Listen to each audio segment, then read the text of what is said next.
इय्याका नअबुदु व इय्याका नस्तईन। मैं नदीम उस्मान हेल साबिका डिस्ट्रिक्ट मेंबर, ज़िला पेशावर के नायब सदर की हैसियत से और जेल वर्कर, ये 3 पाकिस्तान तहरीक इंसाफ के नाम मेरे साथ जुड़े हुए हैं। इस नाम के बाद एक सीनियर वर्कर भी हूँ पार्टी का। मैं यहाँ इस ऑफिस में पिछले 2 महीने से ख्वार हो रहा हूँ। मैं यहाँ पर आता हूँ अपने हलके के, अपने पेशावर के अवाम के काम के लिए। यहाँ पर मेरा कोई काम नहीं होता। तो मैं इस वीडियो की वसातत से अली अमीन साहब आपसे मुखातिब हूँ।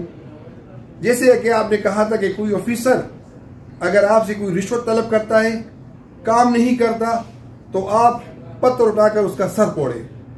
तो मैं आपसे यही पूछना चाहता हूँ कि अगर कोई मिनिस्टर हमारा काम नहीं करता, पाकिस्तान तहरीक इंसाफ के वर्कर का काम नहीं करता, तो उसके साथ क्या रवैया किया जाए? क्या उसका सर भी फोड़ा जाए कि नहीं? वो इससे बालातर है। बड़े मेहरबानी, मेरी आज की वीडियो आपके लिए एक पैगाम है, एक वार्निंग है।